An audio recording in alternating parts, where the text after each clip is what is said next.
My veteran husband hasn't been the same since the birth of our child. He neglects all his parental responsibilities. You gotta take care of your kids. Pretty much, yeah. Throwaway account as my husband is on Reddit. I'm not, but I need advice from someone other than my family. Here's the backstory. I, 38 female, and my husband, 40 male, have been married for 12 years. We are from the same little town in the Midwest. Our families went to school together. I skipped a grade, so we graduated the same year. By the way, this comes from user Suspicious Clock 7711 on the r/okstorytime subreddit. So, after high school, he joined the Army, the infantry. I went to the community college about 45 minutes away, so I could save money while living with my parents. He'd come home on leave, and I'd see him out and about, so of course, we started chatting. We were really good friends the last year of his service. He got out and came home, and soon after, we started dating. Dating led to marriage. All of this was great. We were married 3 wonderful years before we had our son. Now to the downer part. When my then friend, now husband, got out of the Army, he filed for VA benefits, and surprise, surprise, he was denied. From what I understand, most people are denied the first time. During the 3 years before our son was born, I insisted that he try again, but he didn't. So I watched idly by while my husband struggled. Not just with his hip that he needs replaced due to service, but also with the invisible stuff. I started noticing slowly, driving a different direction because there was a box in the middle of the road, or always choosing the table we sit at when we go out. Little things that were easy to not notice until I did. All of this took a drastic turn as soon as I was pregnant. He didn't want to attend appointments. He did not help prepare for our child. He did not change our son after I had him. He wouldn't even help feed him unless it was already made up and I propped the bottle and baby up next to him while he played his video games. He just checked out almost completely. Whoa. That's a big, I mean, I don't even know if I can say switch up, but like. Yeah.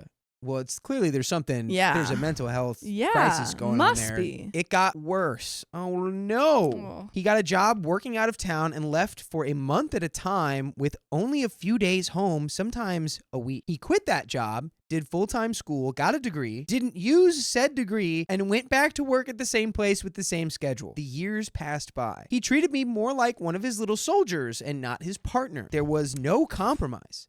Things had to be his way. His hip was getting worse, and so was my depression. It's so hard. Our son started showing me the signs that he didn't want to be around his dad, and the only reasons he did like to hang out with his dad once in a while were, and I quote, "I like to play video games all day, and dad gives me candy." I mean, that sounds like a pretty sweet setup for the kid. Not gonna lie. Like, As a kid, fine. that's sick. Yeah. The man was barely feeding our child meals. He did not understand how to play with our son, nor did he want to. He lacked basic parenting skills like being sure to bathe our child, change his clothes, etc.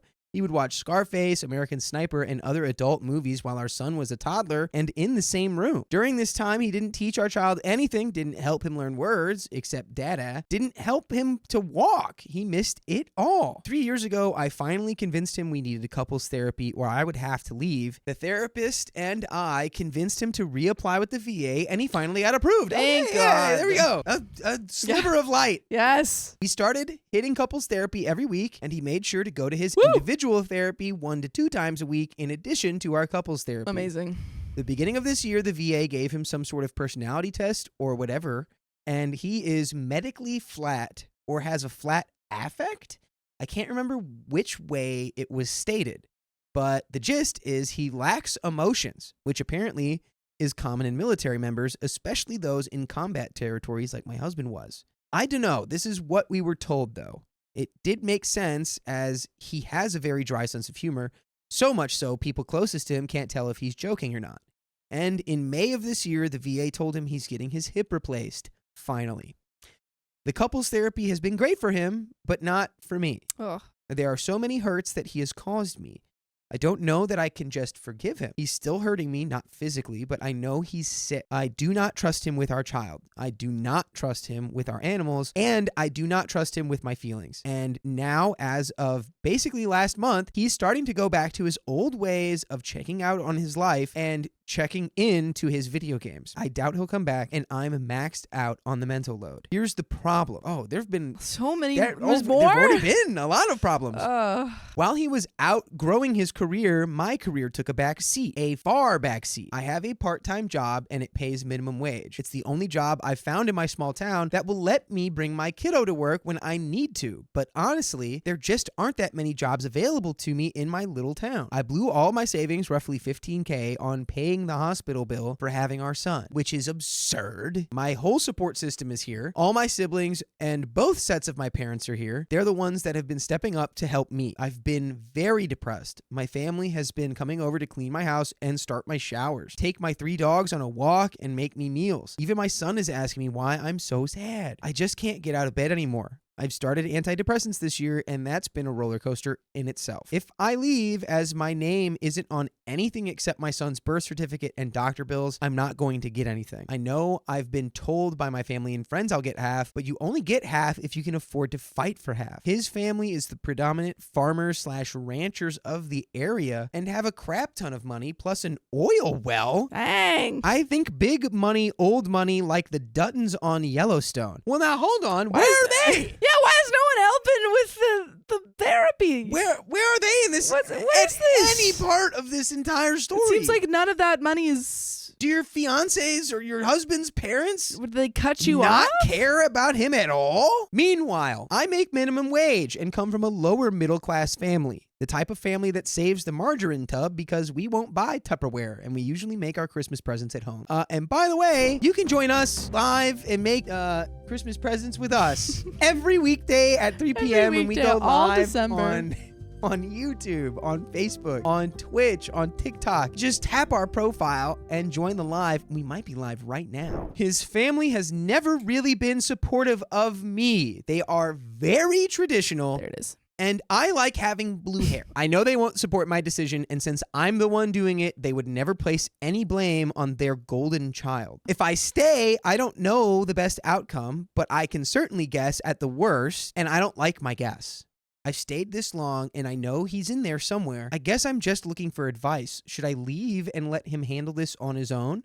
Should I grin and bear it so I can support him getting better? If I stay, how do I manage? On a very real level, the important thing here is the kid. You have to think of the child. Think of the children. It totally makes sense that you want to leave. I don't think anyone would be like, it's not right for you to want to leave. You've been dealing with this for almost a decade at this point. The counseling was helping and now it's not. I think getting ahead of that, addressing that immediately is something that needs to be done. Like, okay, so now the counseling's not working anymore. We need to pivot back to a place that's helpful. Get to the other end of this tunnel. Yeah.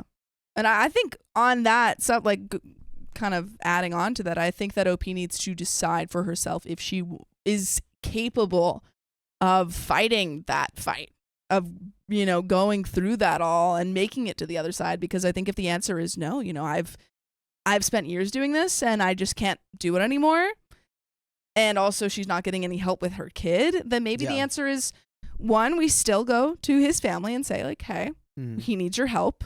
But maybe we separate. Maybe like for the time being, if you're not sure still about divorcing, you just separate, you take the kid, see if that helps him get better, see if he, you know, even wants to try. And maybe after separating for a little bit, you realize, oh, you know, we can work this out. Or maybe it's like, okay, it's not going to work out. We have to divorce. Yeah. There needs to be a decision made. Yeah. But that is the end of that story.